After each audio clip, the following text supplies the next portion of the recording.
আমরা আজকের এই ভিডিওতে শিখব পরাবৃত্তের ফোকাস অর্থাৎ এর মান কি করে নির্ণয় করতে হয় এবং খুব সহজ কিছু শর্টকাট ফলো করে চলো দেখে নিই শর্টকাটে কি বলা আছে।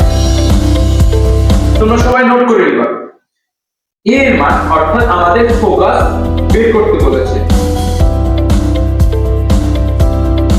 A ডান দিকের অপর চলকের সহগ ডিভাইড 4 ইনটু দ্বিঘাতের সহগ।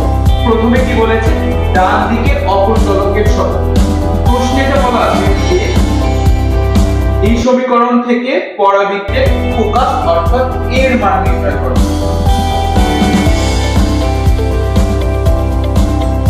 তাহলে প্রথমে তোমাদের কাজ হবে কি, ধরো y এর মানটা এখানে স্কয়ার আছে, তাই y এর মানগুলো আমরা এক পাশে রাখবো, x এর মানগুলো সমান সমানে অপর পাশে পাঠিয়ে দেব। দেখো তো এখানে তাই করেছি কিনা। এরপরে কাজটা হবে, দেখো এর সহগ কত, y স্কয়ার সহগ 1 লিখে রাখলাম যদি আমাদের কাজ। এরপরে আমরা এর মান নির্ণয় করার পার্টে চলে আসি।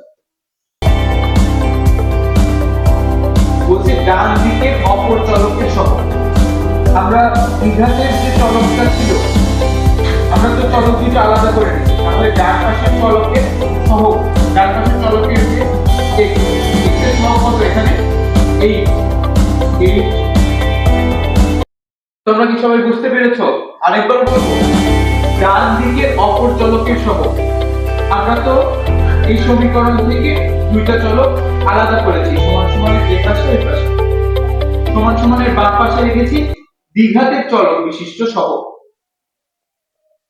সমান সমানের বাম পাশে রেখেছি দ্বিঘাতের চলক বিশিষ্ট তার মানগুলো, এবং ডান পাশে রেখেছি দ্বিঘাত ছাড়া যে চলকটি আছে। ডান পাশের চলকের সহগ 8, এখানে 4 সূত্রে 4 ইনটু দ্বিঘাতের সহগ।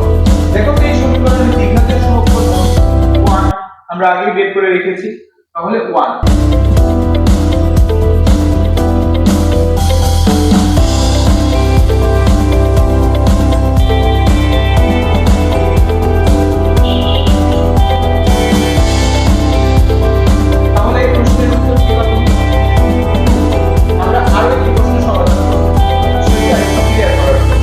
চলো আরেকটি প্রশ্নের সমাধান করি। এই সমীকরণ থেকে এর মান নির্ণয় করতে হবে। তাহলে আমাদের প্রথম কাজটি কি, কার উপর স্কয়ার আছে, x এর উপর স্কয়ার আছে, x এর চলকগুলো আমরা এক পাশে রাখবো।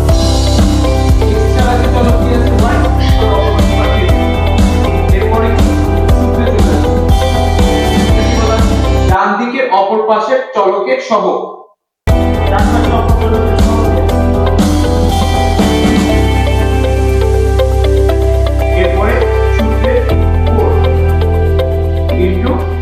দ্বিঘাতের সহগ। দ্বিঘাতের সহগ কি 4। আশা করি তোমরা বুঝতে পেরেছো এই শর্টকাট। দেখা হবে পরবর্তী ভিডিওতে।